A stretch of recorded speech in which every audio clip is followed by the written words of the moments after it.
without any major breakdowns.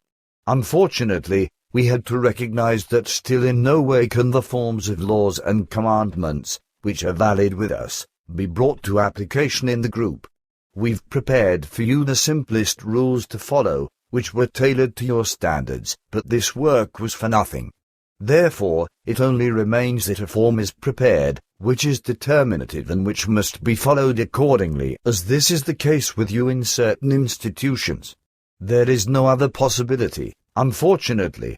Only such an order can still bring about a useful success, otherwise, various ones will always be of the opinion that their services are dependent on praise and that they wouldn't have to exert any trouble themselves if no praise will be donated to them. Praise speaking, however, is dangerous and only justified in quite special cases with extraordinary and highest achievements. On the one hand, praise speaking produces hatred and discord and strife, for through this, one or another presumes himself to be cheated. On the other hand, praise speaking is a very childish thing, which is fitting for adults in no way. A service should never be made dependent on praise speaking, but should come from one's own and well-recognized sense of duty.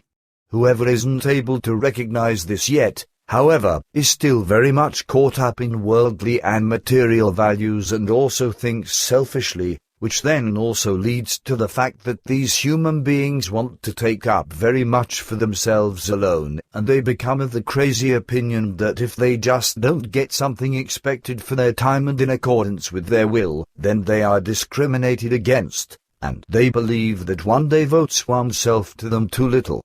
With some in your group, it is still the case that with them thoughts are released, which are of a very bad nature, so this happens when on our part, we devote ourselves to a group member in particular and have to openly describe the existing facts and criticize this one under certain circumstances. So it happens, as I unfortunately had to find out yesterday on the basis of various recordings, that it is untruthfully claimed that you would have written certain contact reports from yourself and according to your sense. These, however, are malicious interpretations that equal a lie and that are of a very treacherous nature and that apply very specifically to Olga and Claire. This testifies to the fact that their way of thinking is very immature and uncertain, which is why they should find no further access to the internal group. And neither should all those who separated themselves from the group maliciously. They all formed too great of a danger in their uncertainty and instability, and over again, they would bring on new dangers. They are still simply too immature and caught up in worldly things than that we could decide to continue to give them a chance. They were all oriented about what the whole undertaking is all about and what goals have to be reached. But they have disgracefully abused our trust in the fact that they were initiated by you into our plans and into the value of all things, which they would also continue to do again and again. Billy says, do you really think that they should no longer be given a chance? Isn't it a bit harsh? Semyaza says this is now the final decision, and it isn't to be changed anymore. All things must now finally proceed in the calculated form, otherwise, everything will collapse in less than a year. The plans and regulations are being prepared by Father and Quetzal, and these must then also be followed.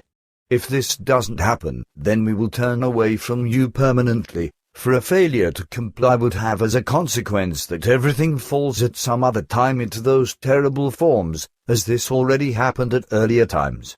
But this would also mean that we would no longer have opportunities of devoting ourselves further to these concerns. We would then have to turn away permanently and leave you all to your fate if you all don't finally grow up and act and think in such a way as adult human beings can do. Billy says, I was, indeed, very tremendously pleased, and I am still glad, that you've come back again, but what you say doesn't please me at all. Although everything that you explain is very damn clear to me and I know that you're absolutely right, nevertheless, I still wonder whether your action is justified. We are, after all, Earth human beings who are still damn far behind.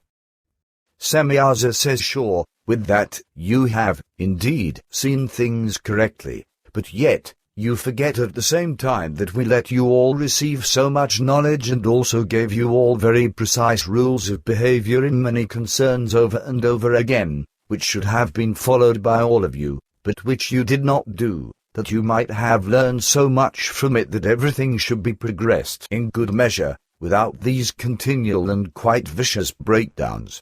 Therefore, no other possibility is left for us now than that which I mentioned to you. And even this possibility should be limited, so you will only be given 7 months to finally pave the way for reason. If everything doesn't change during this time to what is planned and calculated in advance, then all contacts with you will be tacitly broken off and cancelled for good, without ever resuming. This would mean that we would just have to leave you all to your fate, for you would then force us to it. Another opportunity of being able to come in contact with us some other time would then no longer exist. Billy says that would be very damn bad, girl. Semyaza says sure. Very especially for you. But then, maybe I could put it through that you could find reception with us. Billy says and my family, which I couldn't just abandon. Semyaza says sure, I also thought of them. They would have to go with you. Billy says that would be acceptable.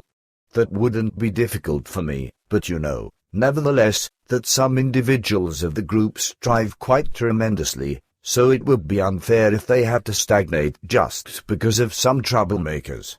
Somehow, there would also have to be a possibility for them to get away from here, right? Semyaza says sure, that would surely be possible, but they would have to undergo some hard courses, like also your family.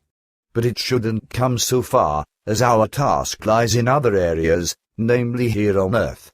You do, indeed, know that. Billy says of course, but now, please explain the following to me. As you know, I always have to introduce new people using the center to the Saha Center and give them the necessary explanations, but I must also be available later if any further questions arise. Who should do this now, if I should only do my work? Semyaza says that belongs to part of your task, so no change is required in this regard.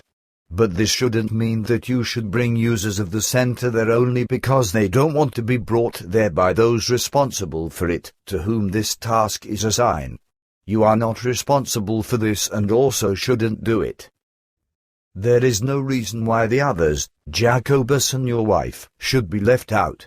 Sure, both aren't capable of controlling their thoughts in the right manner like you are, which is why the users of the center can determine this, but still, it shouldn't be your task because the two will still learn what is necessary. You should only make exceptions if one of the two is unavailable or if you have to give further explanations relating to the direct use of the center. But now, this shouldn't mean that someone now continuously demands renewed explanations, etc. But you should still lose no words over this for the time being and should express nothing in this regard. First, Father and Quetzal must have created the necessary clarifications, otherwise, influences will arise in the thought processes of the individual group members who are deliberately alienated by the real motives. Only if you are silent will the guarantee be given that the analyses yield truthful results. Billy says I understand that, for already several times, you've let yourselves be deceived by thoughts that were totally different than those that were basically the actual wishes, etc. of the persons concerned. I'm thinking in particular of Martin and Mara. But girl, now tell me something else. You are very susceptible to our vibrations, but nevertheless, you told me once that you would move among us Earth human beings every now and then. How does that make sense now? If you go crazy when you come into our vicinity, then how can it be that you yourselves still move among us? Semyaza says that is very easy to explain. If we move among you Earth human beings, then we use, as I've already explained to you before, a very small device to neutralize the vibrations of the Earth human beings. These devices, however, are very low performance and only hold energy for almost 32 minutes. Thus, it isn't possible for us to use these devices for longer periods of time. We still aren't so far along that our devices could fully guard or protect us. Billy says, but Askit already had such devices, which provided full and complete protection for many weeks and months. Why don't you make the same ones? Semyaza says their devices are designed completely differently and are absolutely unsuitable for our vibrations. Askit also can't help us with this, and thus our scientists are dependent on developing their own devices that are coordinated to us, which are also based on an entirely different technology than the one that Askit had with herself. Billy says then nothing can be done there. But about how long will it still take before you've fully developed such devices? Semyaza says it is a very lengthy process and can, therefore, take a very long time. Unfortunately, not only do purely technological processes have to be observed and evaluated with everything, but also psychological and consciousness-related ones, which makes everything even much more difficult. If everything was only a purely technological matter, then it would be of insignificance. Billy says, I understand, and probably nothing can be done there. Well, then just not. Are you actually oriented about whether something has happened again recently in terms of flying objects of which we know nothing?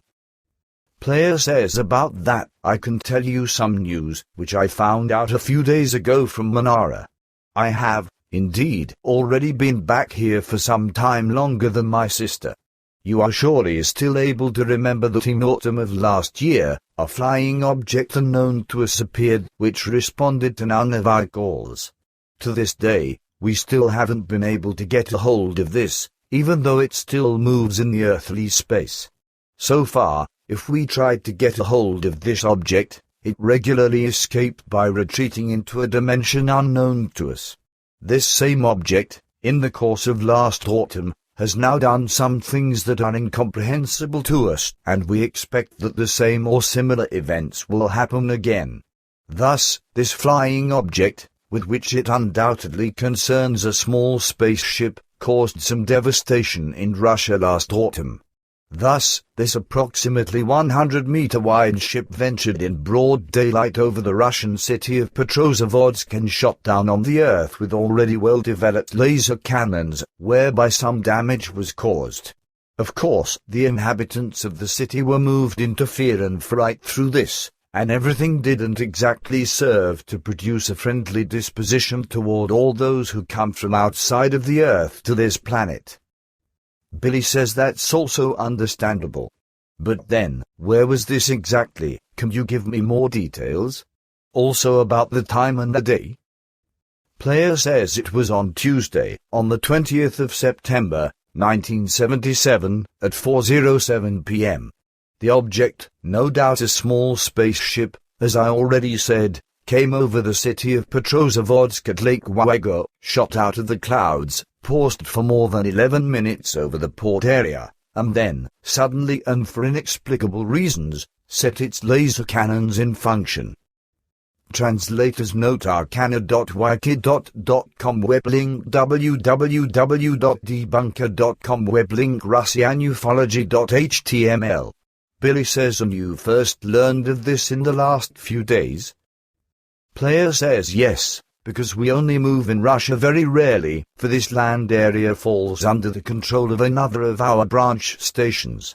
Quetzal was, indeed, informed about this incident, but he concealed everything from us because he didn't want to trouble us. But there was also no reason to enlighten us about such concerns before Quetzal himself had made an authoritative analysis of the events at that time. This was a very difficult and time-consuming process, which also only found its completion in recent weeks. But since the results were now available, Quetzal informed us about the matters, so I can pass on some data to you. Billy says, very dear thanks, girl. Semyaza says Pleija may not give further information about it. Billy says, all right, girl, I also don't want to know more. Pleija says, now, it must also be enough for today. We must not exert Semyaza too much. Expect Father and Quetzal in about 10 or 12 days, we have to go now. Billy says, as you wish. I also don't want it that the girl overexerts herself. Semyaza says thank you, you are like always. Look,